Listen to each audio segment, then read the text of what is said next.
प्रभात बच्चों, मैं मिथिलेश कुमार, आपका हिंदी शिक्षक, आपकी पाठ्य पुस्तक वसंत भाग 2 में संकलित पाठ 12 जिसका शीर्षक कंचा है लेकर आपके सामने उपस्थित हुआ हूँ।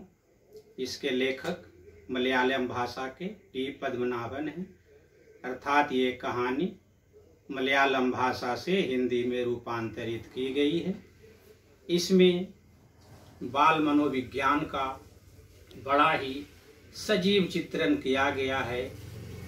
एक बच्चा कितना निर्दोष, कितना कोमल, उसकी भावना कितनी कोमल होती है, वह कैसी कैसी चीज़ों को चाहता है।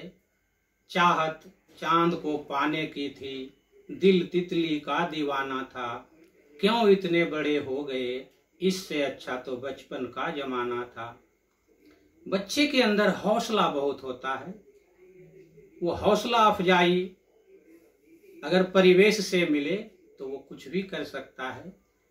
अप्पू एक ऐसा बच्चा है, उसी के इर्द गिर्द ये कहानी घूमती है, जो घर से विद्यालय के लिए चला है। वह नर्सरी अथवा यूकेजी का विद्यार्थी है, क्योंकि उसके बस्ते में स्लेट है, किताब है, पेंसिल, रबर, इरेजर जो चाहिए वो सब सामान एक दूसरे से टकराता है, परंतु उसका ध्यान उन सब चीज़ों पर नहीं होता है। उसके दिमाग में एक कहानी घूमती है, सियार और कौवे की कहानी। वह कहानी में इतना खोया है कि वह न कुछ देख रहा है न सुन रहा है। आप भी जब कभी रास्ते पर जाते हो तो पीछे से गाड़ी की आवाज़ आती है, आप नहीं सुनते हैं। कभी कभी तो इसमें हादसे भी हो जाते हैं। तो ये बाल मनोविज्ञान है। बच्चा अपनी धुन में ऐंठा खोया जा रहा है, किसी की परवाह नहीं, बेफिक्र, दुनिया की चिंताओं से दूर। बस उसके दिमाग में कौवे की कहानी और सियार की कहानी घूमता है। कहानी को मन ही मन वो सोचते हुए यह सोचता है, यार बुद्धू कौवा, कौवा को उसने बुद्धू बना दिया, क्योंकि सियार ने कौवे से रोटी छीन लिया था। इतना कहानी सोचते सोचते उसका स्कूल आ जाता है।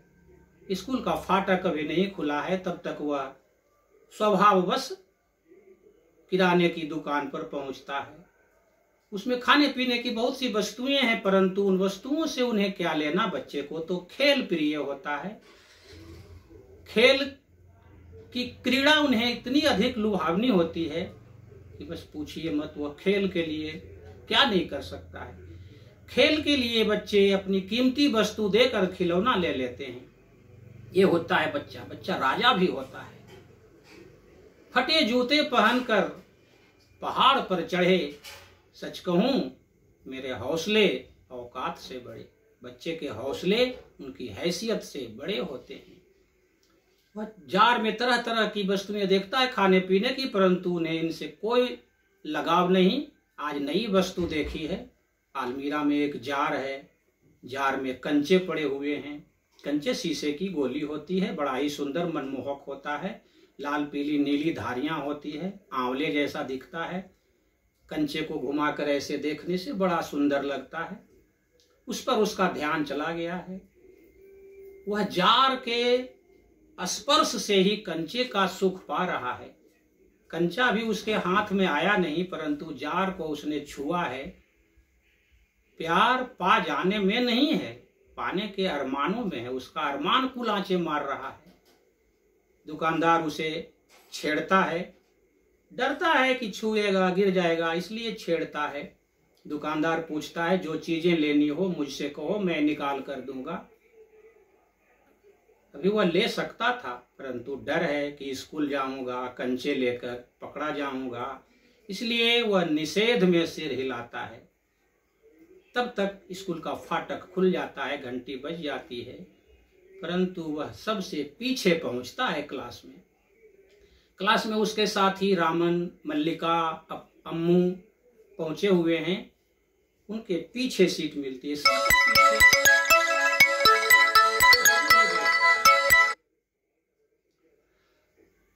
क्लास में क्लास प्रारंभ होता है। मास्टर जी आते हैं। आज पृष्ठ 37 रेलगाड़ी पाठ पढ़ना है। रेलगाड़ी के बारे में मास्टर जी समझाते हैं, उसके पार्ट पुर्जे के बारे में बारीकी से बताते हैं। रेलगाड़ी तुमने देखी होगी, इसे भाप इंजन से चलने वाले होते हैं। जेम्स वाट ने इसका आविष्कार किया था। इसमें भाप रखने के लिए एक बॉयलर होता है, इसे बड़ा पीपा कहते हैं। पीपा का नाम सुनते ही वह फिर से कंचे में खो जाता है पप्पू। इसी बीच मास्टर जी उस पर चौक फेंकते हैं। आप एक बात ध्यान देंगे कि जब बच्चे मास्टर जी की बात नहीं सुन रहे होते तो मास्टर जी समझ जाते हैं हाव भाव से। मास्टर जी समझ गए कि अप्पू कुछ नहीं सुन रहा, इसलिए उसके पास पहुंचते हैं। अप्पू, तू कहाँ खोया है? वह सकपका गया। मास्टर जी ने उसे खड़ा कर दिया। अप्पू कुछ डरा डरा सा था, घिघियां बंद गई थी, बच्चे भी भयभीत थे। मास्टर जी ने जब उससे पूछा तो उसके मुंह से निकला कंचा। क्यों? क्योंकि उसके दिमाग में कंचा घूम रहा था। खेल जनित वस्तुएं उसे कक्षा से अलग किए हुए था। वह शारीरिक रूप से कक्षा में बैठा था, परंतु मानसिक रूप से परचून की दुकान पर था। बड़े बड़े जार, आंवले जैसे लाल नीली पीली धारियां, ये सब उसके दिमाग में घूम रहा था। मास्टर जी ने उसे समझाया, ठीक से पढ़ो। फिर मास्टर जी आते हैं, रेलगाड़ी के बारे में कुछ और बताते हैं। इस बीच वह फिर ध्यान में चला जाता है, ध्यान भटक जाता है। उसका भटकाव का एक कारण और भी है। उसका सबसे प्यारा मित्र जॉर्ज आज क्लास में नहीं आया।